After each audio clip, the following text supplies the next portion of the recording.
Welcome back to an Ohio Country Today podcast. Big Dan Wilson with you. Thanks for joining us again today. On the phone with us is Matt Berry. He's CEO from Midwest Electric, and they're one of the fine Touchstone energy cooperatives here in the state of Ohio. Matt, how you doing today? Doing pretty good. Thanks, Dan.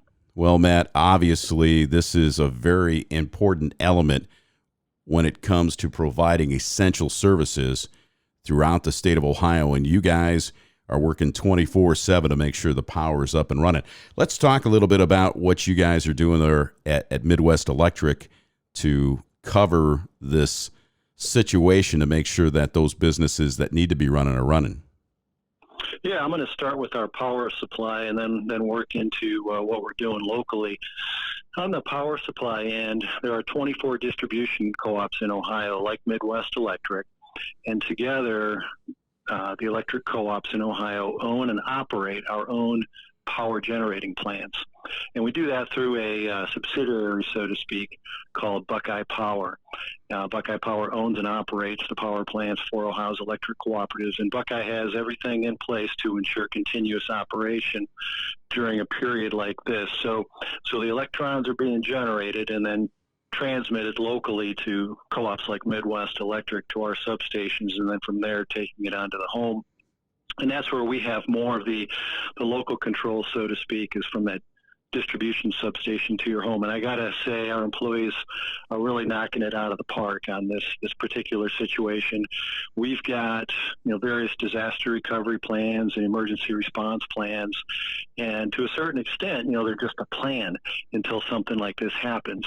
And then the way I've seen our employees step up and really take over and take control in this situation has truly been a blessing. I mean, I never ceases to amaze me just the caliber of the people that we've got at Midwest, and my hat's off to them because they've really done a phenomenal job. I think we're doing everything we possibly can to ensure the health of our employees, number one, so that our employees then, number two, can continue to serve our members. And this has really been a very trying and difficult situation because it's changing by the day. We don't know what's coming. We had an employee meeting, I think like maybe 2 weeks ago, just at the outset of this situation. And, we're talking about who would have predicted that we'd be in this situation. And now, a week, 2 weeks later from that meeting, we're like, who would have predicted where we're at today? But it's amazing how our employees have been able to take every daily challenge with this and keep things running as smoothly as they have been. We've done a number of things to, again, ensure the health of our employees. It gets back to that so that if we can keep our employees healthy, then we can keep serving our members. And so some of the things that we've done along those lines, right off the bat, we closed down our office lobby. That was effective March 17th, Tuesday, March 17th. We closed our office lobby, so no longer allowing any kind of incoming traffic, not from whether it's members or vendors. Now, there are certain supplies, obviously, that we need to continue to receive, and so a vendor would basically have to sit outside and call us. And then say, who they are and what they have, and we'll make a decision then, do we really need this right now or not? And, we've told some to, sorry, but turn around, you got to go home. But obviously some of the deliveries are essential too, so we work around that as well.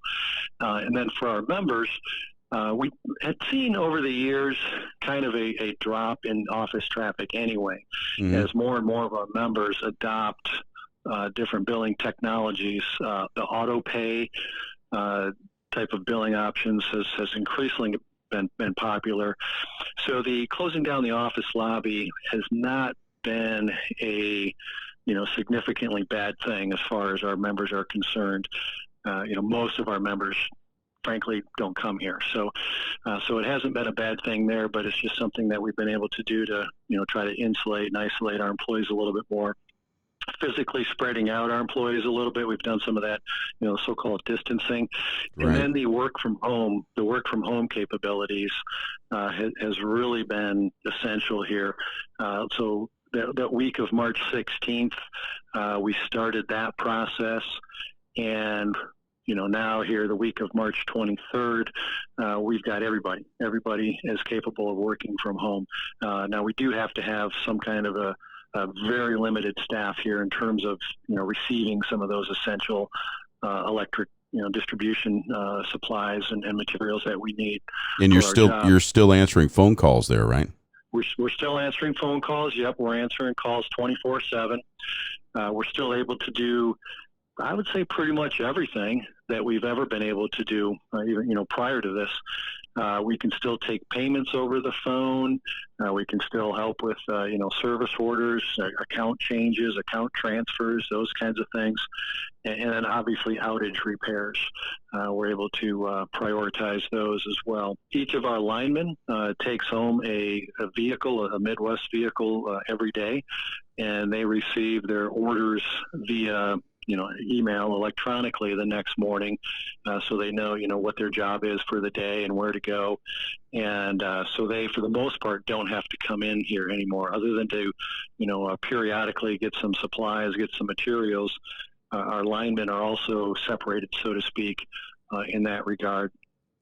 And most of our office staff, again, are working from home, but in a different way. This is a challenge that our employees have really stepped up, like enabling the work from home capabilities, being flexible with how tasks are going to get done, and sharing the workload, and, the communications between our different departments with the end goal of making sure members get the best possible service in these difficult circumstances. Very selfless workforce we have here. Absolutely. Matt Berry, CEO of Midwest Electric, has been our guest. Thanks once again for joining us. Thank you, Dan. And that website, once again, Matt? MidwestREC.com. It's just a few steps for tradition, for innovation. A few steps so we can all stay connected and live better lives. And just a few steps for all the Touchstone Energy Cooperative members who got us here. Learn more about the power of your co-op membership